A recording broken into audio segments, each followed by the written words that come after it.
कार्तिक मास के शुक्ल पक्ष की एकादशी पर भगवान विष्णु के शालिग्राम रूप और माता तुलसी का विवाह किया जाता है।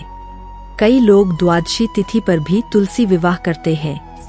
तुलसी भगवान विष्णु को अति प्रिय है। तुलसी के बिना भगवान विष्णु भोग स्वीकार नहीं करते हैं। तुलसी पूर्व जन्म में एक लड़की थी जिसका नाम वृंदा था, जिसका जन्म राक्षस कुल में हुआ था। राक्षस कुल में जन्म के बाद भी क्यों तुलसी भगवान विष्णु को अति प्रिय होती है। तुलसी पौधा पूर्व जन्म में एक लड़की थी जिसका नाम वृंदा था।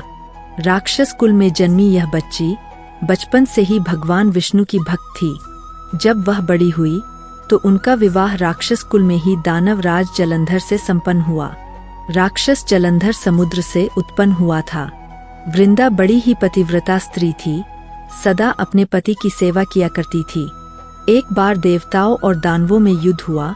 जब जलंधर युद्ध पर जाने लगे तो वृंदा ने कहा, स्वामी आप युद्ध पर जा रहे हैं, आप जब तक युद्ध में रहेंगे मैं पूजा में बैठकर आपकी जीत के लिए अनुष्ठान करूंगी। जब तक आप नहीं लौट आते मैं अपना संकल्प नहीं छोड़ूंगी।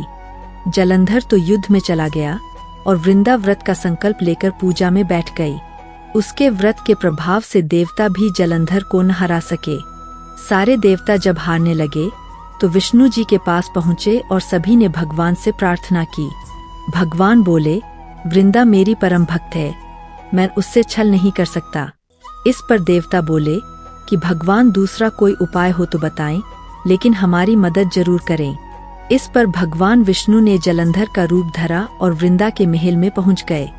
जलंधर जैसे ही अपने पति को देखा और वृंदा तुरंत पूजा में लेकर पूजा में बैठ गई और उनके चरणों को उसके व्रत के प्रभाव से देवता भी जलंधर को न हरा सके। उधर युद्ध में सारे देवता जब हारने लगे तो विष्णु जी के पास कर अलग कर दिया और सभी ने भगवान जलंधर का कटा हुआ सिर जब महल में आ गिरा तो वृंदा ने आश्चर्य से भगवान की ओर देखा जिन्होंने जलंधर का रूप धर रखा था। इस पर देवता बोले, भगवान विष्णु अपने दूसरा कोई उपाय हो तो बताएं, कुछ बोल न सके, लेकिन हमारी मदद ने कुपित होकर भगवान को श्राप दे दिया। विष्णु ने जलंधर का रूप धरा और वृंदा के चलते भगवान तुरंत पत्थर के हो गए।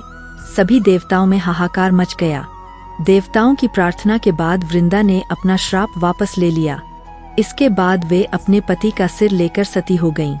उनकी राख से एक पौधा निकला। तब भगवान विष्णु जी ने उस पौधे का नाम तुलसी रखा और कहा कि मैं इस पत्थर रूप में भी रहूंगा, जिसे शालिग्राम के नाम से तुलसी जी के साथ ही पूजा जाएगा। इतना ही नहीं, उन्होंने कहा कि किसी भी शुभ कार्य में बिना तुलसी जी के भोग के पहले कुछ भी स्वीकार नहीं करूंगा। तभी से ही तुलसी जी की पूजा होने लगी। कार्तिक मास में तुलसी जी का विवाह शालिग्राम जी के साथ किया जाता है। साथ ही देवोठावनी एकादशी के दिन इसे तुलसी विवाह के रूप में मनाया जाता है।